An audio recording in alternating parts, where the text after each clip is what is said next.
এক breaking news নিশা ডিগবৈৰ বাবাপুঙত বনৰীয়া হাতীৰ উপদ্ৰৱ নিশা বনৰীয়া হাতীৰ জাকে ভাঙিলে এটা বাসগৃহ হানিফ হুছেইনৰ ঘৰ ভাঙি লণ্ডভণ্ড কৰে কথপি ৰক্ষা পৰিয়ালৰ কেইবাগৰাকীও সদস্যৰ পুনৰ জনাইছো এই গুৰুত্বপূৰ্ণ খবৰ নিশা ডিগবৈৰ বাবাপুঙত বনৰীয়া হাতীৰ উপদ্ৰৱ দেখিবলৈ পোৱা গৈছে নিশা বনৰীয়া হাতীৰ জাকে ভাঙিলে এটা বাসগৃহ হানিফ হুছেইনৰ ঘৰ ভাঙি লণ্ডভণ্ড কৰে কথপি ৰক্ষা পৰিয়ালৰ কেইবাগৰাকীও সদস্যৰ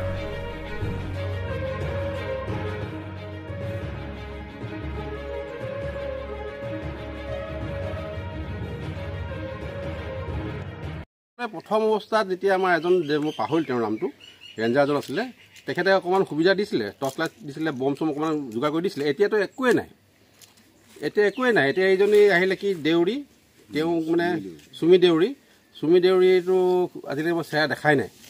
তেওঁ এই স্পটত আহি খবৰ খাতি ল'ব লাগে কি হৈছে কি নাই হোৱা আৰু হাতীক বাধা দিবৰ কাৰণে তেওঁলোকে যিটো ব্যৱস্থা কৰিব লাগিছিলে একো কৰাই নাই নকৰাৰ ফলত এই হাতীৰ উৎপাতটো দিনে দিনে বাঢ়ি গৈ আছে গতিকে আমি আপোনালোকৰ তৰফৰ পৰা বন বিভাগক অনুৰোধ জনাইছোঁ যাতে অনন্তপূৰ্ণভাৱে এই সমস্যাটো সমাধান কৰি দিয়ে ইয়াত আৰু যদিহে কিবা ঘটনা ঘটে তেতিয়া সম্পূৰ্ণভাৱে বন বিভাগ দুখী হ'ব এইটো কৈছে 11টাৰ পৰা প্ৰায় 2:30লৈকে প্ৰথম পাণবাৰী পালোঁ এই দিশলৈ গোটেই প্ৰায় জাকে জাকে হাতী আৰু গোটেই জাকে এটা জেগা আহি পিনি এইফালে পালেহি এইফালে আহি পিনি মানুহঘৰ ইধৰ অনুভূত ঘৰ ওচৰত গেটৰ মুখত ইয়াত গোটেই হাতী মানে এই মানুহঘৰ ঘৰ ভাঙিলে ৰাতি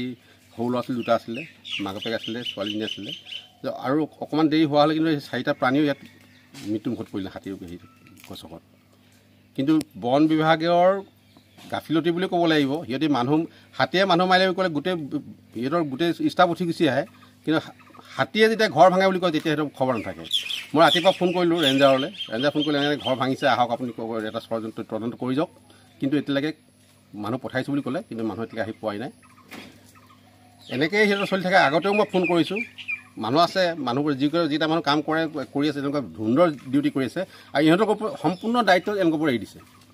4জন মানুহ নিয়োগ কৰিছে ইয়াত হাতীৰ কাৰণে কিন্তু 4টা মানুহে কোনফালে কৰিব সিহঁতে সুন্দৰ ডিউটি কৰিছে কিন্তু সিহঁতে কি কৰে এতিয়া এই যে মানুহৰ ওপৰত সম্পূৰ্ণ দায়িত্ব এৰি পিনি সিহঁতে নাক বজাই হৈ থাকে ঘৰত খবৰ দিলেও খবৰ নাহে তাৰ ফলতে কি যে হাতীৰ উৎপাতটো বেছি হৈ গৈ আছে আৰু এনেকৈ যদি হৈ থাকে ন ইয়াত আৰু অতি সোনকালে আৰু বহুত মানুহ মৰিব হাতীৰ ওচৰত গোটেই অঞ্চলটোতে হাতীয়ে